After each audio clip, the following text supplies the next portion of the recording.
And we are back with some League of Legends content for you. We are having the final between Custom Elite and the Final Silencers. We have Custom Elite on the blue side, who does their first ban of Syndra, trying to get that powerful Burst Mage out.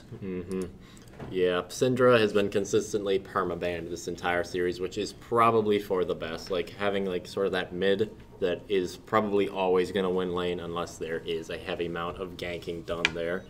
Yeah, one of the most potent things about Syndra,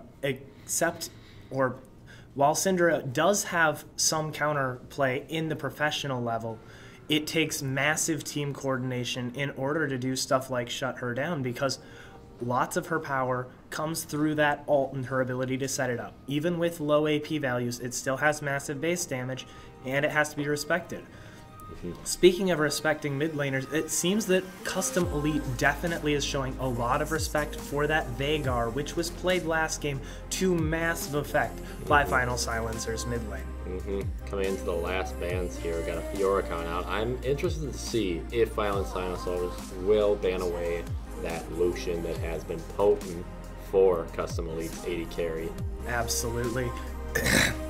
It's especially crucial that Final Silencers end up banning that this time, because Custom Elite is sitting on the blue side, which means they do have first pick of the game. And if their previous games show us anything, they're going to use that to grab Lucian. A Zyra banned out, that's an amazing, aggressive support that they do not want to be playing against with their Lucian pick, which is coming through right about now. Looks like Lucian probably going to be coming again through Custom Elite, as it has been the trend of this tournament for them, being a very strong pick, something that is obviously very comfortable for their AD carry, and being very consistent despite maybe not having the best early lane phase, but being able to come back through the mid game and late game. Absolutely. One thing to note is that they aren't actually locking it in right away. This could indicate some indecision as to either what you want to first pick or what they're looking to actually select for their final role. So we are just having to wait a few more seconds, as this pick has yet to be locked in, and it is, as we predicted, the very potent Lucian that has been played immensely powerfully by Custom Elite. Yeah, and going into this, we've seen the first two rounds go down. First one to Custom Elite, second one to Final Silencers, and the third and last of which we will be seeing which team will prevail here. We are looking, and it seems that the jungler is likely going to be picking as well, because a lot of these teams seem to be picking their individual roles for themselves rather than picking your team comp and then trading later. This has to do with the fact that using tournament format is something that a lot of people are far less experienced with, and you usually sort your order of picking and banning out ahead of time instead of flexing it while you're uncovering the enemy team matchup. Ooh, that Vladimir again being picked up by Final Silencer is definitely a very solid lane. Not maybe the win potential they were looking for the Win Condition, but very necessary in what they're trying to do here. And also that Rengar. Rengar being a powerful assassin. Despite them doing the rework and saying we're trying to make it so Rengar is easier to play around, he can still burst somebody down in half a second. Which Lucian is going to be his primary target. If we've learned anything from the past few games, it's that the Final Silencers need an answer to Lucian, and it seems that's why they're drafting Rengar, to get that powerful burst. But the Taric draft is the counter to that. You're trying to take someone out with an assassin, good luck killing them if they're invulnerable. Yeah, Taric, the first game was meant to be played as a very safe pick. That Leona did not work in the favor of Lucian, where he was not able to be as aggressive as he needed to be and engage as well as he needed to. Exactly. And they are returning to that Varus Thresh lane to help hold that Lucian back in the early game with that abuse that they have for the potential with the Thresh hooks and the Varus Q, extremely effective. However, less so effective when your enemy support is not someone who inherently dies, but instead thrives off other people diving onto him. Yeah, it looks like we're going to be seeing the last two picks here. What do we need? We need a mid laner, and we need a top laner. Is what we're looking for. Absolutely. With this high tank bot lane and jungle, from what we've seen, if Zac gets ahead, he is completely invincible. And Taric makes that even further true when he ults and he actually becomes invincible. What we are expecting to see here is a high AP damage mid laner to balance out the damage. That's why we're seeing that Cassiopeia. And I was expecting more of a damage-based top laner, but the Shen is going to be huge for protecting that Lucian. Again, all of the comp for Crimson Elite is playing around this incredibly potent Lucian pick that they're picking. I'm honestly very shocked that Final Silencers didn't end up banning it this game. Yeah, Shen, I love that pick, and I know it's been getting stronger over time. Shen always been a very powerful character, able to protect the carry. The carry, of course, being Lucian in this case, and also Cassiopeia, I'm hoping as well, being able to come back in the mid lane, unlike last game.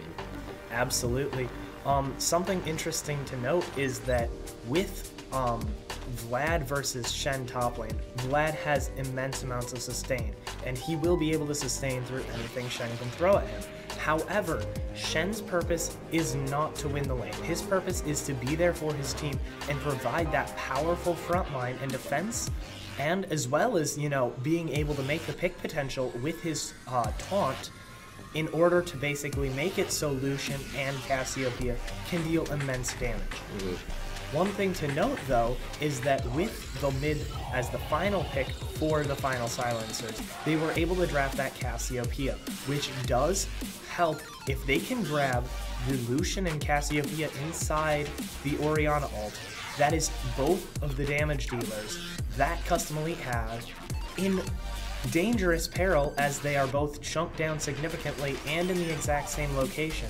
If a Varus Q hits, or if for example, Rengar decides to jump on them, it easily allows for displacing those two non-durable members into a very vulnerable position, especially if they're able to get that early game lead and pull back when Zac comes out and make it so Zac is separated from the rest of his team.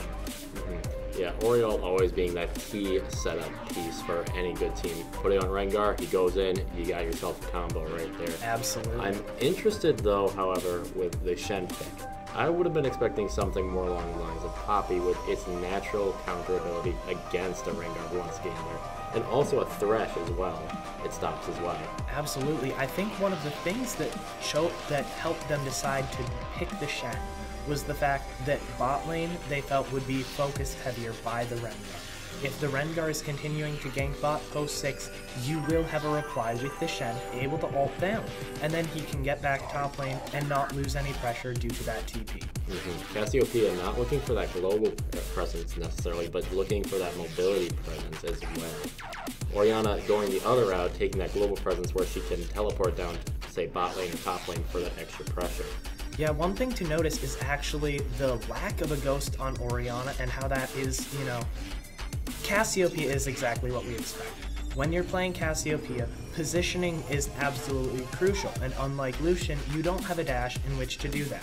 While you do get movement speed when you proc your Q poison on enemy champions, it doesn't give you nearly the speed to reposition during fights effectively, which is why Ghost is such a popular summoner spell on Cassiopeia. Orianna usually also runs Ghost as a way to help get out, especially because Cassiopeias usually end up rushing the Rylai's, which keeps enemies inside her damage radius for far longer. With this Orianna's teleport, it seems that she's going to have to be making a lot of pressure in side lanes, or is very unconfident in her laning phase, which actually, based on the matchup, is slightly in her favor. Yeah. Looking at the bot lanes though, we're definitely going to see, hopefully, from Custom Elite, a very powerful bot lane that they've been exhibiting over the entire time. And hopefully this time realize what went wrong there and let Varus not scale off this bot lane. Absolutely. With the Lucian and the Varus, it is just going to be very, very challenging seeing which ADC can end up pulling ahead. We've seen the Lucian, even if he gets behind a little early, just have so much power due to the mechanical intricacies that Elite Instincts is able to bring to the game. Mm-hmm. Varus is far more poke-based and is able to deal damage from a long range in team fights, and coupling him with that Orianna can be supremely effective, but we have yet to see whether or not they're going to be able to have the team play in order to pick those two squishies out while they're on their own, separated from the team. Mm-hmm.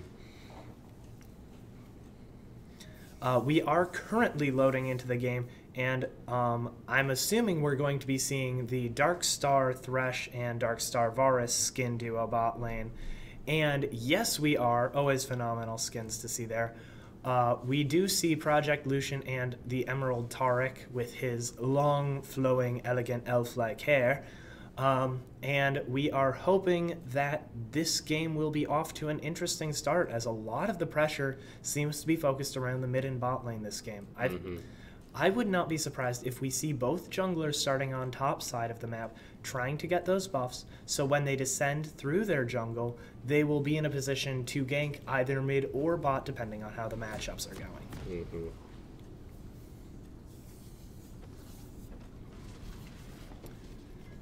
It is always very interesting seeing the strategies that these teams employ in these prepared best-of-5 situations, because when you know the players that are on the team, you can draft and change your styles very much accordingly. And up till this best-of-3 set that is happening today, the teams have been going in, while not completely blind, still relatively blind to experiencing the actual play patterns of their opponents.